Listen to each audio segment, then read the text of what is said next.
Hi, I'm Heather Kluter, Senior Vice President at Decision Analyst, and today I want to talk about going beyond consumer-driven innovation. At Decision Analyst, we work with many companies who come to us and they're trying to innovate on a number of fronts: product innovation, service innovation, marketing innovation, and oftentimes they want us to help them using traditional methods.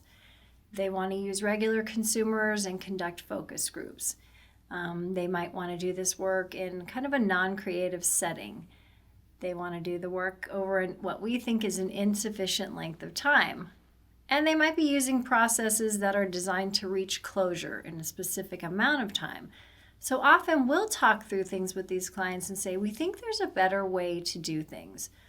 We don't think that working with your average consumer is always the best idea when you're trying to get innovative breakthroughs. At Decision Analyst, we do have a group of highly creative consumers who have been specially screened over years of testing to be beyond creative in terms of how the average consumer thinks. They're called the Imaginators. So we will often suggest to our clients that we use that group to help come up with new ideas that really are breakthrough. And we don't do it in a 2-hour setting in a traditional focus group facility where things feel very non-creative. They feel like they have a start and a finish. We like to do things over time so that people have a chance to think about things. Once you've introduced an idea, how many times have you gone home and said, oh, I should have told this person this thought. Now I'm in the shower, I've got a new thought. So extending the time can be a really helpful way to get beyond the traditional consumer-driven innovation and not designing things to reach closure, trying to continue to use an open-ended approach to explore new ideas. So if you feel like your innovations are not helping you reach breakthrough, what can you do?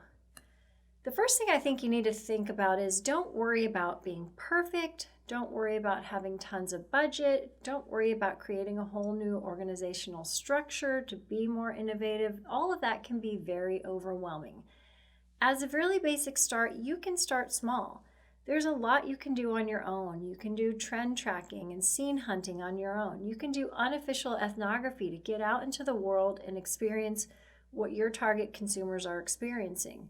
The most important thing is to get away from your desk, get out into the world, and start to experience the world that your consumers are living in so that you can start to see the world through their eye, through their lens. Now, when we talk about going beyond consumer-driven innovation, we're not talking about forgetting the consumer.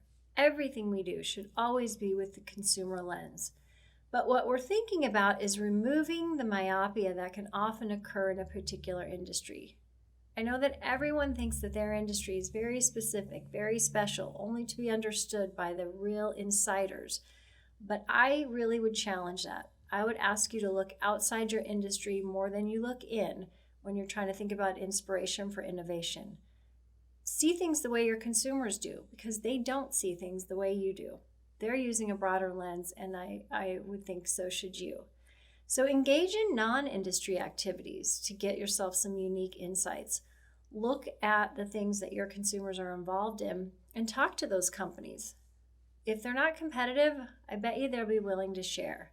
And explore channels that you don't control but that you influence. Oftentimes I see these things being forgotten because our clients say, I don't have any control over that. But you will always have influence.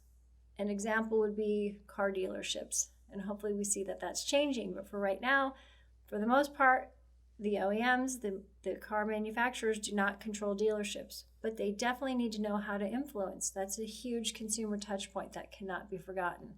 The same can be true across many other industries. So think about where you will need to have influence and make sure you understand those channels. Ultimately, I think you can come up with a new process that becomes more official. Be careful, don't get mired in too rigid a process, but you want to still maintain that startup mentality. But even if you start small, even if you're the only one, I think you can get to a place where you can prove that going beyond consumer-driven innovation is something that can really be of value to the company.